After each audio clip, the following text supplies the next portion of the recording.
தாவீதின் தாழ்மை என்ற தலைப்பின் கீழாக இன்றைக்கு நாம் தியானிக்க போகின்றோம். தாவீது ராஜாவுக்கு பரலோகத்தின் தேவனுக்கு ஒரு ஆலயம் கட்ட வேண்டும் என்ற ஆசை இருந்தது. ஆனால் பரலோகத்தின் தேவன், நீ எனக்குரிய ஆலயத்தை கட்ட மாட்டாய், உன்னுடைய வம்சத்தில் பிறக்கும் உன்னுடைய குமாரரில் ஒருவன் அந்த ஆலயத்தை எடுத்து கட்டுவான் என்று ஆண்டவர் வாக்கு கொடுப்பதை பார்க்க முடிகின்றது. இவ்விதமாக தாவீதின் வம்சத்தில் பரலோகத்தின் தேவனுக்கு ஆலயம் கட்டுவதற்கான ஒரு வாய்ப்பு கொடுக்கப்படுகிறது என்பதை உணர்ந்த தாவீது ராஜா தன்னைத்தானே ஆண்டவருக்கு முன்பாக தாழ்த்துகிறார். அந்த வாக்கியத்தை நான் வாசிக்கின்றேன்.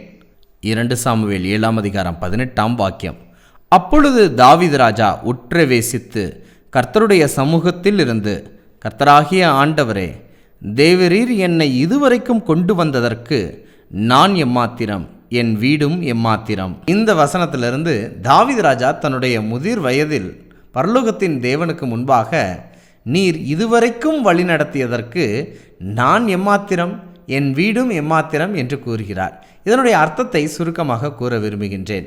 அதாவது, தாவீது ஒரு எளிமையான ஆடு மேய்க்கக்கூடிய சிறுவனாக இருந்தார். சொல்லப்படும்படியாக ஒரு பின்னணி இவர் குடும்பத்திற்கும் இல்லை. ஆனால் இப்படிப்பட்ட ஒரு நபரை பரலோகத்தின் தேவன் தெரிந்து கொண்டு வழிநடத்தி ராஜாவாக உயர்த்தினார். அது மட்டுமா என்றால், இவருடைய வம்சத்தில் வரக்கூடிய ஒரு மகன் பரலோகத்தின் தேவனுக்குரிய ஆலயத்தையும் கட்டுவான் என்ற வாக்கு கிடைத்தது இவருக்கு பெரிய மகிழ்ச்சியாக இருந்தது. இவ்வளவு பெரிய பாக்கியம் கொடுப்பதற்கு எனக்கு என்ன தகுதி இருக்கிறது? நான் எம்மாத்திரம்? இல்லை, என் குடும்பத்திற்குத்தான் என்ன தகுதி இருக்கிறது? என் வீடும் எம்மாத்திரம் என்று சொல்வதை பார்க்க முடிகின்றது. இந்த வாக்கியத்தை அவர் சொல்லும்போது தாவீது ராஜாவாய் இருந்தார். உயர்வில் இருந்தபோதும் பரலோகத்தின் தேவனுக்கு முன்பாக எனக்கு என்ன தகுதி இருக்கிறது?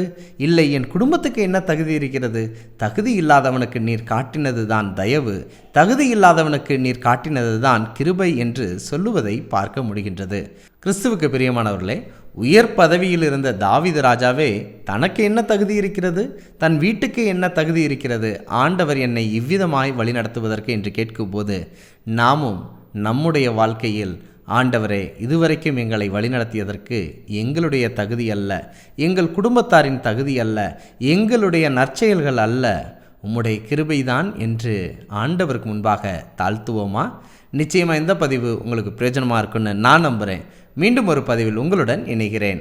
இப்படிப்பட்ட வேதாகம ஆச்சரியங்களை தெரிந்து கொள்ள எங்களுடைய சேனலை சப்ஸ்கிரைப் பண்ணுங்க.